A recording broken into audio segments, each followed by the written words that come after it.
Assalamu alaikum everyone. My name is Muhammad Dawar Zahid and I'm a second year medical student, and welcome to our second video in which we are going to be talking about tendons, ligaments, cartilage and also bones. ठीक है, and it's going to be a pretty straightforward video, but इस तरह की चीज़ों में I've seen a lot of kids make a lot of stupid mistakes. So first of all, let's just clarify what a tendon is, what a ligament is and what cartilage is. ठीक है, again really simple stuff. You guys might be thinking this is time waste, watch it on 2x, I don't care, but please make sure, because ये इस तरह का chapter है कि this is sort of like free marks. ठीक है, if you get your, अगर आप इन चैप्टर्स में मार्क्स कटवा रहे हैं, ठीक है, तो आपके लिए आगे वाले चैप्टर्स में जाके स्कोर करना is going to be really difficult. Alright, so tendon is basically going to be a band of tissue. It is a band of tissue that is going to be connecting your muscles, sorry just a second,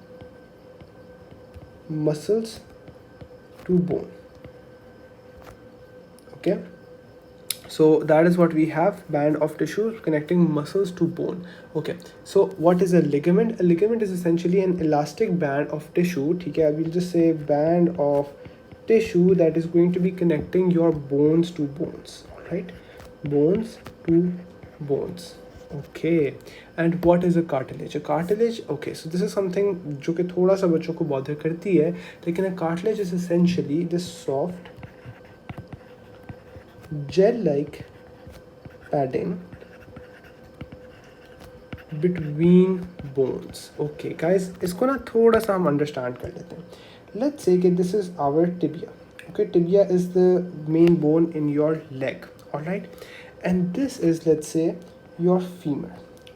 बहुत basic किस्म की मैंने drawing बनाई है, लेकिन let's say this is your femur. Okay, all right, so guys, what is happening is, as you are walking, so this this is going to move like this and then like this. Okay, so your tibia is constantly moving, this knee joint, it's constantly moving, so there's obviously friction over here, right? Friction काफ़ी ज़्यादा हो रही है.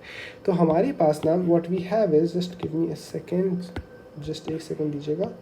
तो थोड़ा सा ऊपर कर लेते हैं. हमारे पास ना यहाँ पे एक कार्टिलेज की शीट होती है. So it's this really really thin. Let's just use a very thin. Okay, so यहाँ पे हमारे पास कार्टिलेज की बीच में it's sort of like this gel thing. ठीक है, and what it does is कि it's really facilitates the smooth movement of bones. ठीक है, एट द जॉइंट, और इसकी वजह से हमारे पास इतनी ज़्यादा फ्रिक्शन प्रोड्यूस नहीं होती. वरना क्या होता कि हमारे पास कार्टिलेज ना होती, यहाँ पे फ्रिक्शन प्रोड्यूस होना शुरू होती है, and this bone would start to wear off, which does happen in certain conditions. ठीक है, कुछ आपके पास कंडीशंस होती हैं उसमें ये होता है कि आपकी जो कार्टिलेज होती है वो ख़राब हो जाती है, कार्टिलेज उतनी सही नहीं रहती, जिसकी वजह से ये bones literally they start to rub against each other and it causes a lot of problems. ठीक है, so I hope this is clear. Again ligament क्या है? It's connecting a bone to a bone. तो यहाँ पे हमारे पास let's say इस तरह के कुछ लिगामेंट्स होते हैं. ठीक है, टेंडन क्या है? ठीक है, लेट्स से कि यहाँ पे हमारे पास पीछे गैस्ट्रोक्नीमियस मसल होता है इस तरह करके. ठीक है, तो gastrocnemius is muscle is being connected to this bone over here by a tendon. ठीक है, नीचे एक और bone के साथ connect हो रहा होता है through the tendon. So that is what it is. Really simple stuff, nothing मुश्किल at all. Okay, let's move on to the next portion.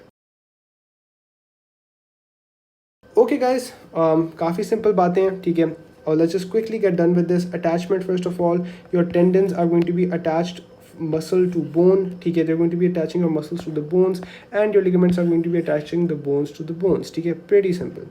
अच्छा, elasticity के अंदर जो tendons होते हैं they are non elastic, they are not very elastic. ठीक है, जो ligaments होते हैं वो फिर भी थोड़े बहुत elastic होते हैं. ठीक है, and a good way to think about this is कि फॉर एग्जाम्पल अगर आप so I would want you guys to sort of rotate your forearm. ठीक है, जैसे हम सुपिनेशन प्रोनेशन का प्रोसेस कहते हैं. ठीक है, सो आप उस चीज़ को करने की कोशिश कीजिए, and you guys will notice कि if you guys sort of touch your forearm and do this, you will notice the bones are moving. तो जो आपकी forearm में bones होती हैं ulna और आपके पास ulna and radius, ठीक है, they're sort of sliding over each other. तो अगर ये ligaments elastic ना होते तो this movement would not be facilitated. Okay, this movement would not be facilitated. On the other hand, the reason why this is non-elastic and also it's sort of more powerful is because we don't want the tendon to be out of the place. We want कि tendon, it's sort of like a pulley. It's sort of like this rope that is connecting the muscle belly to the bones. ठीक है, तो we sort of don't want it to move. हाँ, हम ये चाहते हैं कि अच्छा थोड़ा बहुत हल्का बहुत स्ट्रेच हो जाए. ठीक है, it can transmit the force, but at the same time we sort of want it to be like this non-elastic thing जो कि sort of acts as a rope. ठीक है, because if it was elastic there would be too much energy loss, but however उतनी detail में हम लोग नहीं जाते, ठीक है. तो कंपोजिशन में this is white fibres, this is yellow elastic, ठीक है. Very basic question can come जिसमें वो आपको येलो कलर का एक piece दिखा दें connective tissue का, and they're like identify this, and it would have these dense non-parallel fibers. Again very easy stuff, please just memorize this, ठीक है. और मैंने थोड़ा बहुत आपको conceptually भी समझाने की कोशिश की है. It's pretty simple, nothing difficult at all. Let's move on to our next portion. Okay guys, so अब ये थोड़ा सा हमारे पास टेक्निकल आ जाता है, इसको ना हम लोगों ने अंडरस्टैंड करने की कोशिश करनी है, ठीक है.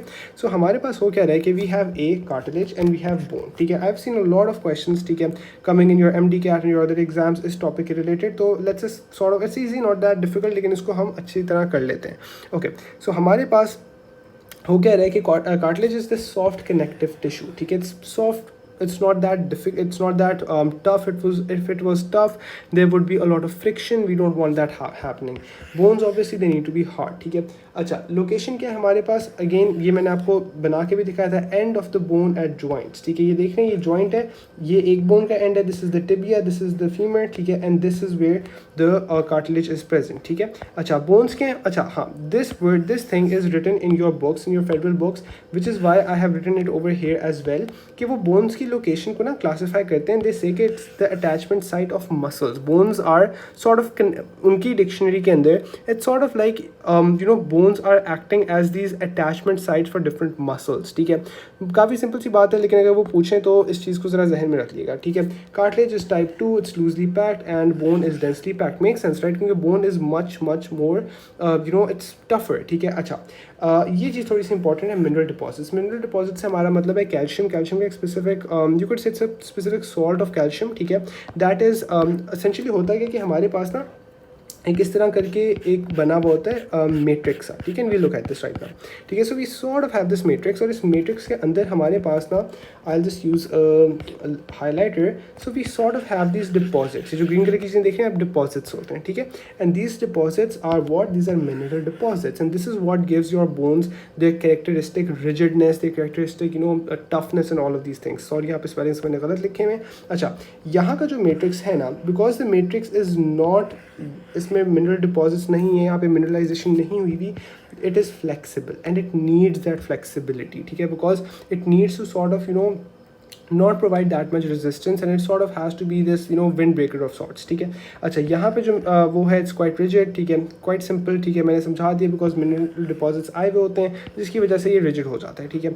अच्छा, outer covering very simple, cartilage, C for cartilage, P for perichondrium, ठीक है.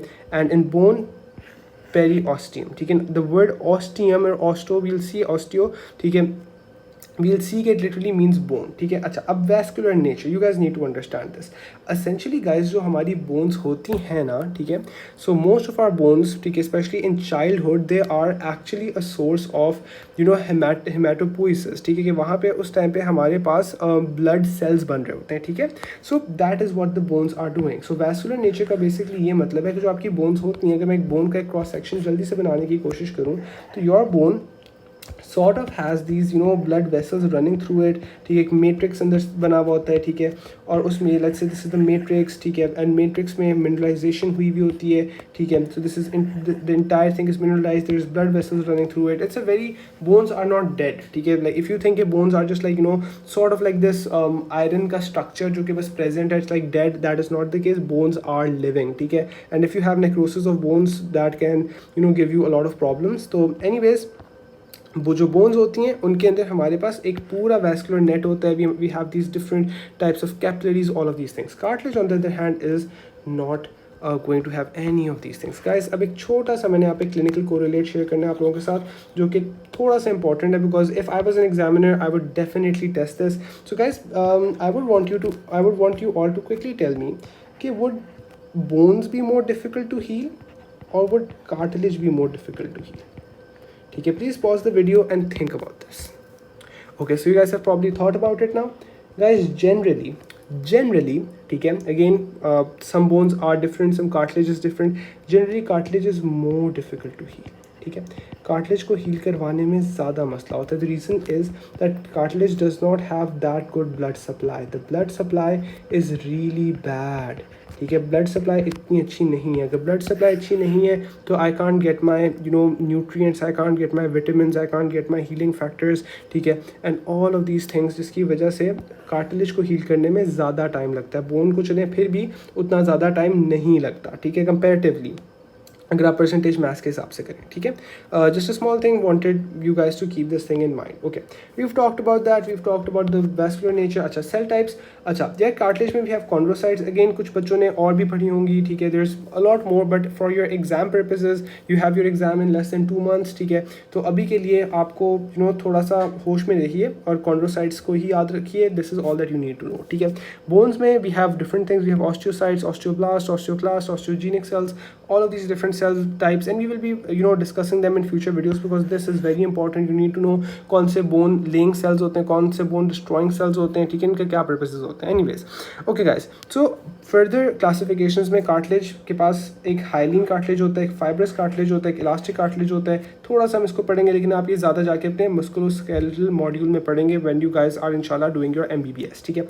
bones के अंदर there is a long bone, there is a short, irregular and flat. we don't do them a lot, ठीक है, थोड़ा बहुत हम इनको ओवरव्यू अगली वीडियोस में कर लेंगे। अच्छा, डिस्टिंक्ट रीजन्स, हमारे पास ना यार बोन्स के अंदर कुछ बोन्स में, not in all bones, we have some distinct regions, ठीक है। उनका क्या नाम होता है? एपिफाइसिस, मेटाफाइसिस एंड डायफाइसिस, ठीक है, डायफिसिस भी कहते हैं कुछ लोग, ठीक है। Okay, so if I was to make a femur, ठीक है, please excuse my art skills, they are not the best, I know, ठीक है। So sort of like this. अच्छा, अब इसके अंदर ना हमारे पास वो कह रहे हैं कि this entire peace over here I would call it the diaphysis, ठीक है, और यू कुड से the long part of the bone, ठीक है। अच्छा, अब बीच में ना मेरे पास एक ग्रोथ प्लेट होती है जिसको मैं नाम देता हूँ मेटाफाइसिस का, मेटाफिसिस भी, this is like one of those words जो कि सॉर्ट ऑफ वेरीज, ठीक है। और जो एंड होता है ना मेरे पास, I should have made this a bit longer, लेकिन द एंड इज एपिफिसिस, ठीक है, और द सेम इज ऊपर वाली जगह पे, ठीक है। ये इतनी सी चीज़ है, एंड इसको हम लोग आगे फर्दर प्रॉपर डिटेल में पढ़ेंगे कि इसका what is the relation with this in fractures, ठीक है, all of those things, but अभी के लिए this is sufficient knowledge for you to know, ठीक है। अच्छा, हमारे पास कार्टिलेज में किसी किस्म के डिस्टिंक्ट रीजन्स नहीं होते, we don't have any specific name things, ठीक है, बस काफ़ी सिंपल सी चीज़ होती है। और बोन मैरो हमारे पास प्रेजेंट नहीं होता कार्टिलेज में, bone marrow is only present in our bone because it's literally written in the word bone marrow, ठीक है। अच्छा, एक बात बस आप लोग याद कर लें कि जो बोन मैरो होता है, this is essentially involve in the process of making blood cells, ठीक है। तो जो ब्लड में सेल्स होते हैं, bone marrow is involve in the process of making these blood cells, ठीक है, and that is sort of a high yield association to be aware of. And aside from that, that is it for this video. ये second video भी काफ़ी आसान थी, took me like it didn't take me lot of time to make this videos either, लेकिन अब आगे से जो वीडियोज़ हैं वो थोड़ी सी और टेक्निकल होती जा रही हैं। And also if you guys want me to cover a specific topic, तो please do let me know, ठीक है, ताकि इस चैप्टर के बाद मैं उन वीडियो उस पर फोकस कर लूँ। And that's all for today, thank you so much for watching this video, I hope you guys had fun, and अल्लाह हाफिज़।